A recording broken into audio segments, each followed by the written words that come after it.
प्रदेश के जनपद कन्नौज के होंदापुरवा गांव में दोहरी हत्या की वारदात से इलाके में सनसनी के साथ पुलिस महकमे में हड़कंप मच गया। यहां रहने वाले आरोपी पवन उर्फ मुरारी की शादी 2014 में कानपुर के शिवराजपुर थाना इलाके के शाहपुर माला गांव में रहने वाली सविता से हुई थी। शादी के बाद आरोपी पवन का विवाद उसकी पत्नी से होता रहता था। आरोपी विवाद के पीछे की वजह अपनी सास को मानता था। घटना वाले दिन भी घर में तीनों के बीच विवाद हुआ था। गुस्से से तिल मिलाए पवन ने घर में रखी हंसिया से पहले अपनी सास को काटा, उसके बाद सास को बचाने पहुंची पत्नी को भी आरोपी ने नहीं छोड़ा।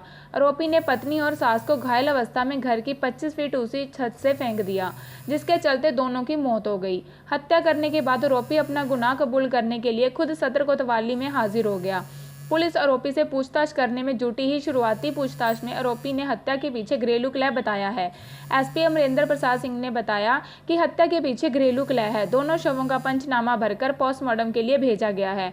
पुलिस मुकदमा लिखकर आगे की जांच में जुट गई है।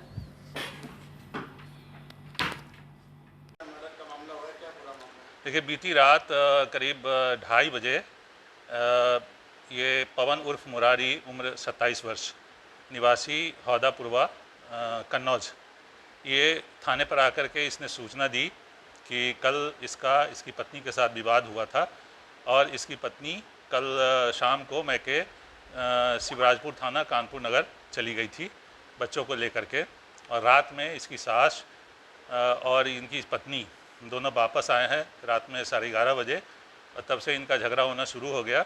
और इसका कहना है कि रात में हंसिया से विवाद के बाद इसने हंसिया चलाया अपनी सास पे, और फिर उसको बचाने के लिए पत्नी आई तो उस पर भी चलाया।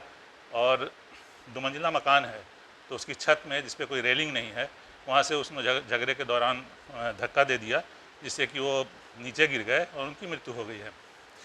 इस सूचना पर पुलिस वहाँ तत्काल पहुँची है और हमारी फोरेंसिक टीम वगैरह और वरिष्ठ अधिकारी, मैं भी घटनास्थल पर गया। छत पे खून के छींटे पड़े हुए थे, तो उसके बाद जो हमारी रात की मोबाइल थी उसने शव को तत्काल अस्पताल भिजवाया, परिजनों को सूचना दी गई।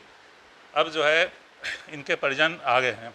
उनका कहना है कि इनकी शादी वर्ष 2014 में हुई थी और तभी से ये पवन और इसकी पत्नी सविता, जो 24 वर्ष की है, 3 छोटे छोटे बच्चे भी हैं, उनके साथ विवाद चल रहा था। और इनकी सास भी अक्सर यहाँ पे आती रहती थी।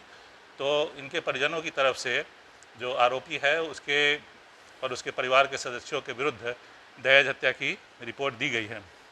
जो मुख्य आरोपी है पवन, वो पुलिस हिरासत में है और घटना की विस्तृत जांच की जा रही है। उस समय आरोपी के पास आधा कत्ल नहीं था। आधा कत्ल तलाशने की कोशिश की जा रही है और इसमें जैसे विवेचनात्मक प्रगति होगी, चोट के निशान कैसे हैं, ये सारी चीज़ें स्पष्ट होकर के